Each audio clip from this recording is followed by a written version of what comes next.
Hello friends, तो कैसे हैं आप लोग। आशा करता हूँ अच्छे होंगे। तो आज हम लोग स्टार्ट करने वाले हैं सेट नंबर 17, ठीक है।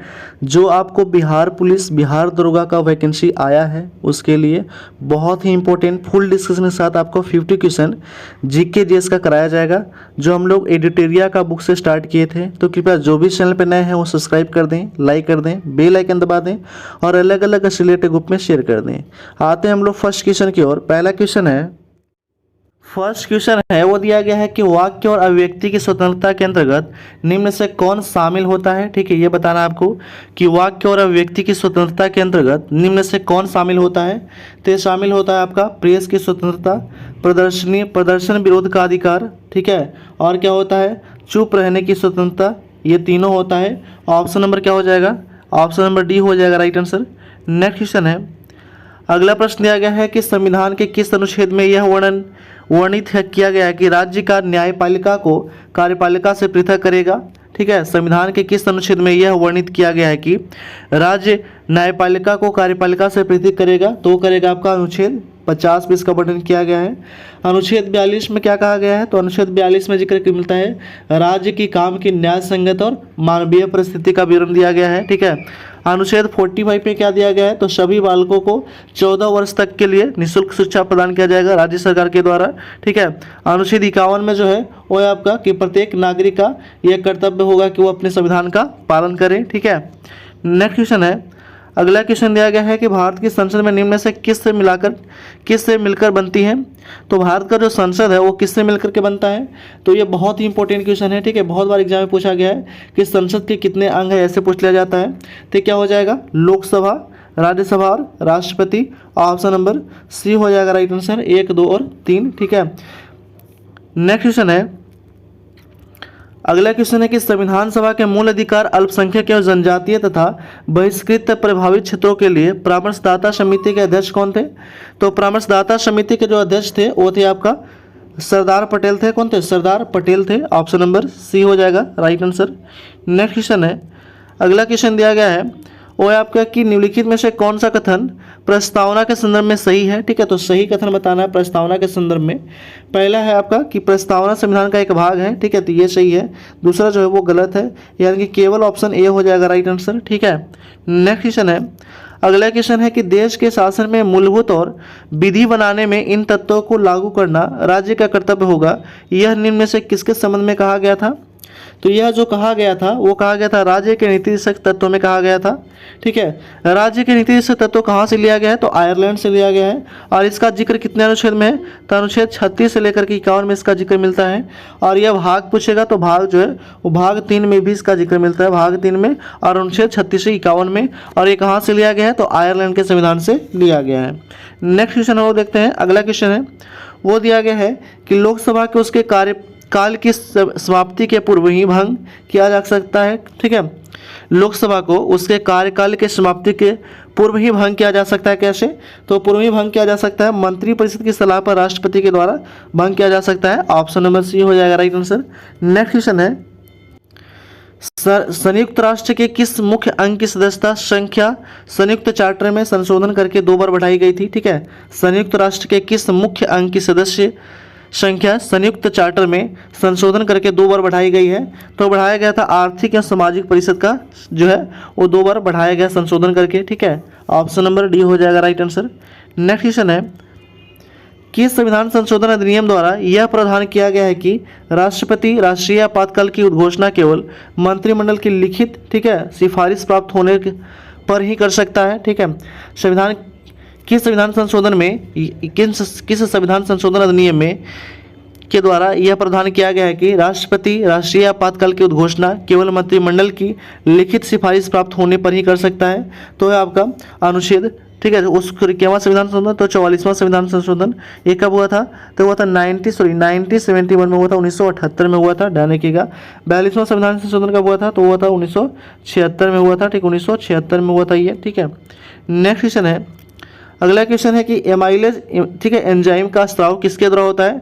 तो एमाइलेज एंजाइम का जो स्राव होता है वो होता है आपका अग्नाशय के द्वारा होता है, ठीक है, अग्नाशय के द्वारा होता है। अमाशय से क्या निकलता है? तो अमाशय से HCl निकलता है, जिसको हम कहते हैं हाइड्रोक्लोरिक एसिड कहते हैं, ठीक है, ये निकलता है, ध्यान रखिएगा। नेक्स्ट क्वेश्चन है कि वृक्क के बाहरी तथा भीतरी भाग को क्रमशः क्या कहते हैं? तो वृक्क के यानी कि किडनी के बाहरी तथा भीतरी भाग को क्या कहते हैं?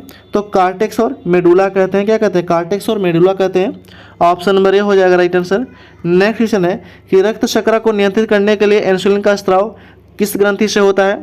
ठीक है, रक्त शर्करा को नियंत्रित करने के लिए इंसुलिन का जो स्राव होता है वो कहाँ से होता है, किस ग्रंथि से होता है, ये पूछा गया है। तो अग्नाशय से होता है, ठीक है, किससे होता है? अग्नाशय के बीटा कोशिका से होता है, ये भी आपको ध्यान में रखना है, अग्नाशय के बीटा कोशिका से होता है, ठीक है। पिट्यूटरी ग्रंथि जो है इसको मास्टर ग्रंथि के नाम से भी जाना जाता है, ये बहुत ही छोटा ग्रंथि है, ठीक है। और लीवर जो होता है एक ऐसा अंग है जो पुनः विकसित हो जाता है, ठीक है, लीवर जिसको जिगर भी कहते हैं, ठीक है, एक ऐसा अंग है जो पुनः विकसित होता है कटने के बाद भी, ठीक है, ये भी ध्यान रखिएगा। नेक्स्ट क्वेश्चन है मुद्रास्फीति तथा बेरोजगारी के मध्यम संबंधों को दर्शाता है कौन? ठीक है, तो मुद्रास्फीति तथा बेरोजगारी के मध्य के संबंधों को दर्शाने का काम करता है फिलिप चक्र करता है, सॉरी फिलिप वक्र करता है। ऑप्शन नंबर ए हो जाएगा राइट आंसर। नेक्स्ट क्वेश्चन है घाटे की वित्तीय व्यवस्था का अर्थव्यवस्था पर क्या प्रभाव पड़ता है? घाटे की वित्तीय व्यवस्था का अर्थव्यवस्था पर क्या प्रभाव पड़ता है? तो मुद्रा आपूर्ति में वृद्धि हो जाती है। क्या होता है? मुद्रा आपूर्ति में वृद्धि होता है। नेक्स्ट क्वेश्चन है भारत में मुद्रास्फीति के प्राकलन का सबसे प्रचलित माप क्या है? तो सबसे प्रचलित जो माप है वो है आपका उपभोक्ता मूल्य सूचकांक है। क्या है? उपभोक्ता मूल्य सूचकांक है। ऑप्शन नंबर सी हो जाएगा राइट आंसर। नेक्स्ट क्वेश्चन है निम्न में से कौन सा कथन सही है, यह बताना आपको। सही कथन जो है वो कौन सा है?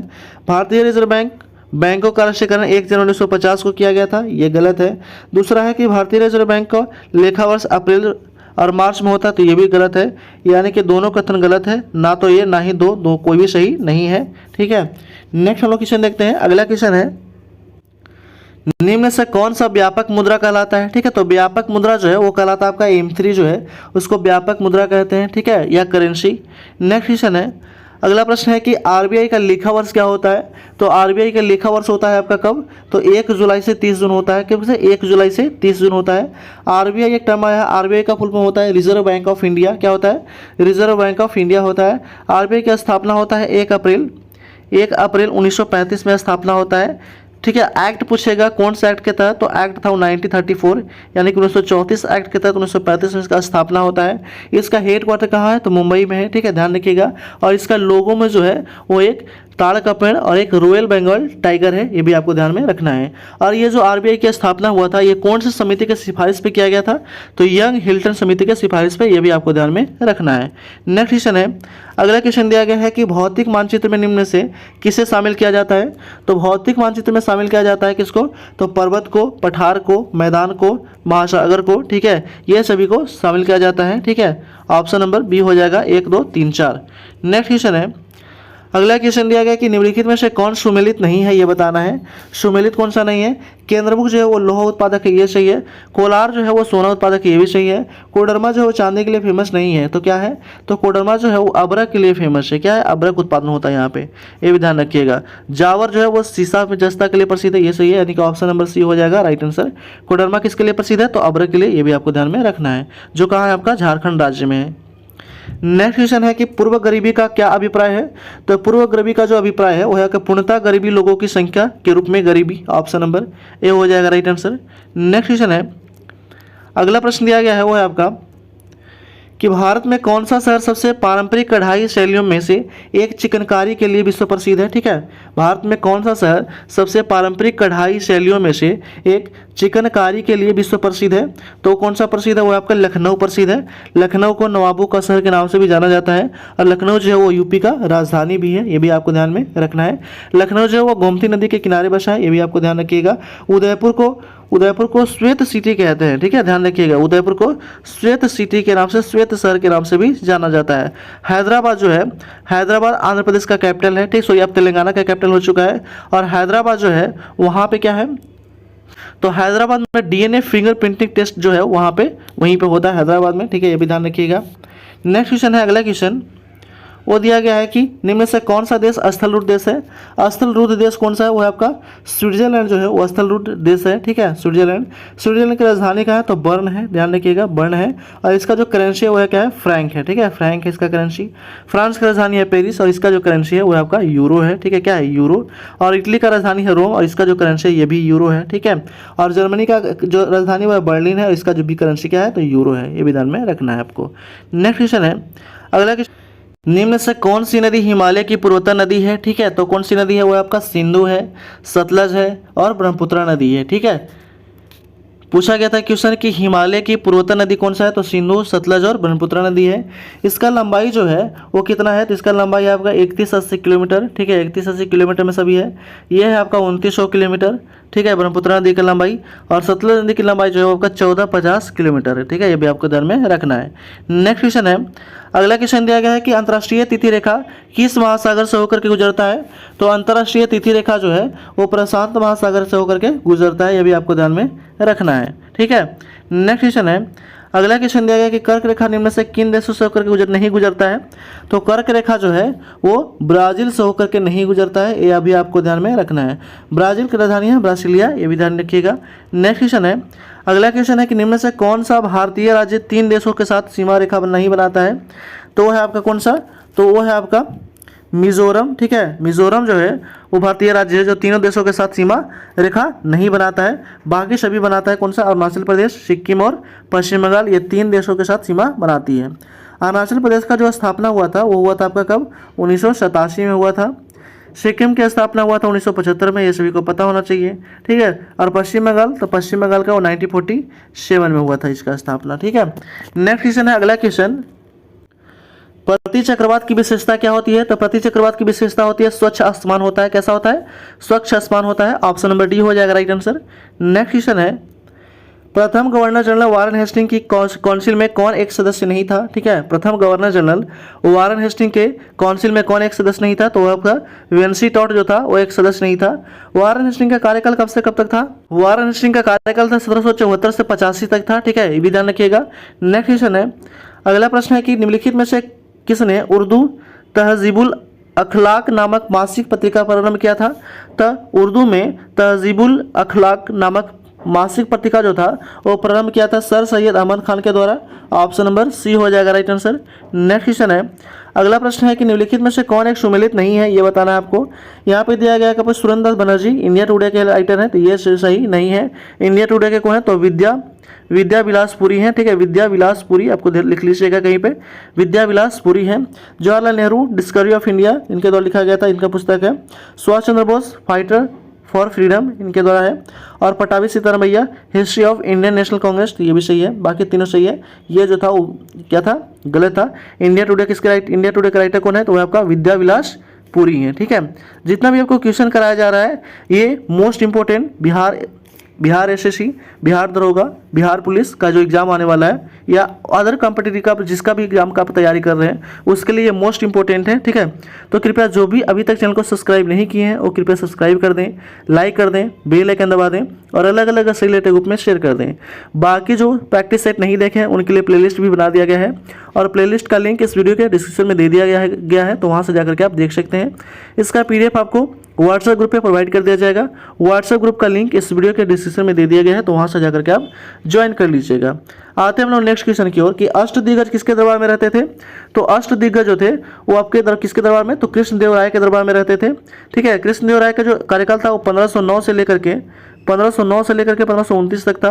हर्षवर्धन का शासनकाल था 606 से 647 तक था, ठीक है, 647 तक, ठीक है। शिवाजी का कार्यकाल 1674 से 80 तक, ठीक है, ध्यान रखिएगा।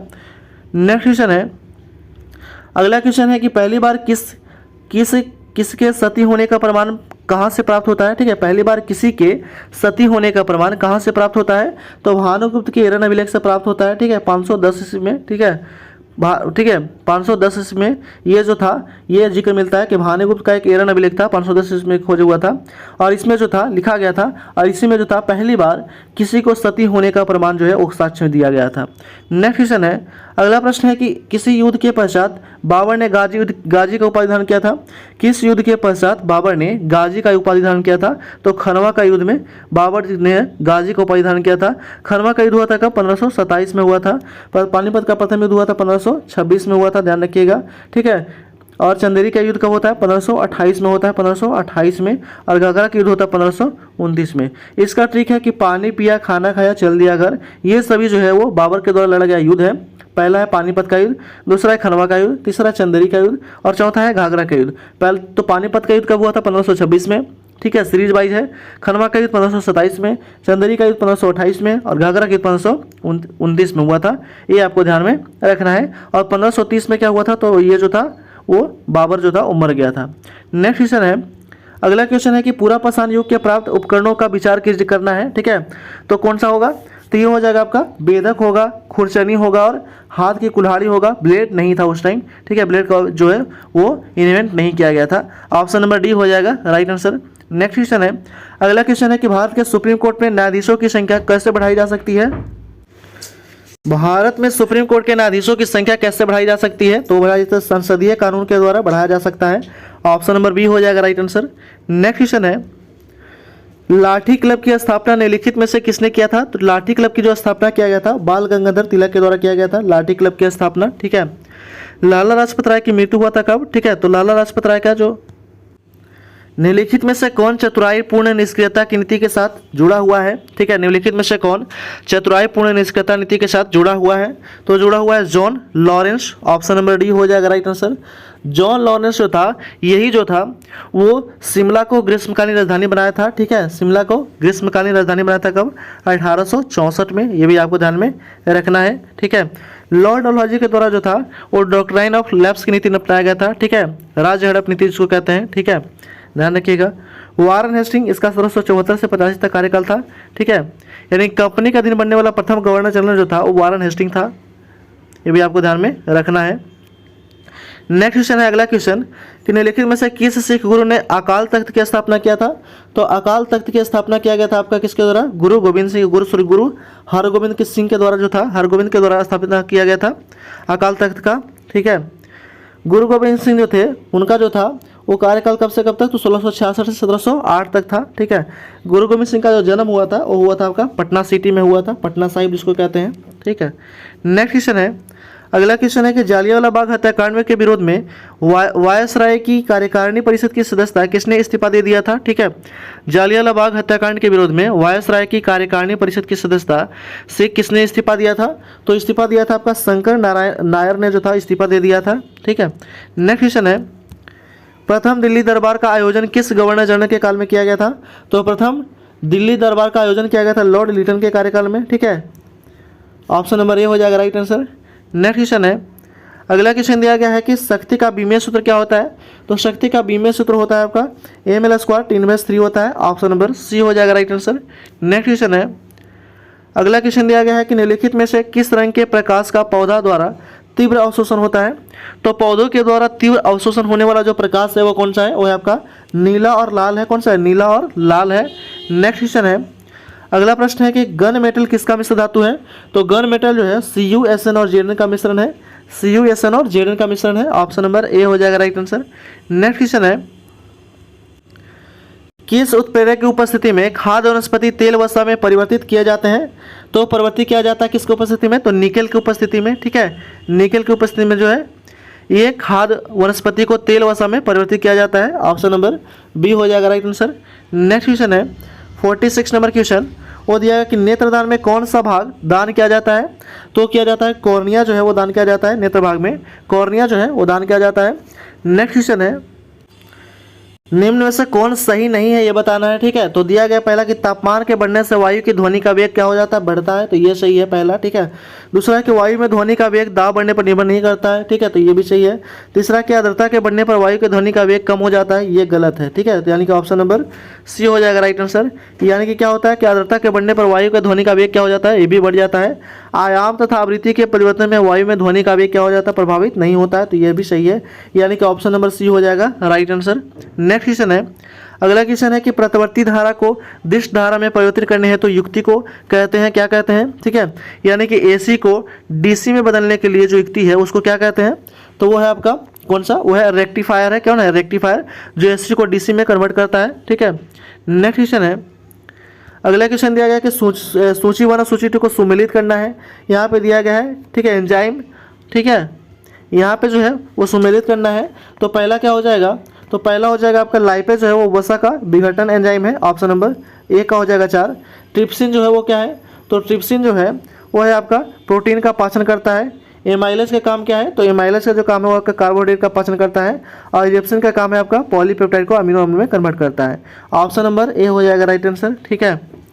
नेक्स्ट क्वेश्चन है, और इस वीडियो का लास्ट क्वेश्चन है 15 नंबर क्वेश्चन, वो दिया गया है कि कवियों का कवि किसे कहा जाता है, ठीक है। कवियों का कवि किसे कहा जाता है, तो शमेश्वर बहादुर सिंह को, ठीक है, शमशेर बहादुर सिंह को कवियों का कवि कहा जाता है, ठीक है, ध्यान रखिएगा। तो इस तरह जो हम लोग सेट प्रैक्टिस 17 जो है वो समाप्त कर चुके हैं इस वीडियो में। तो कृपया जो भी चैनल पर नए हैं वो सब्सक्राइब कर दें, लाइक कर दें, बेल आइकन दबा दें और अलग अलग से रिलेटेड ग्रुप में शेयर कर दें। Thanks for watching.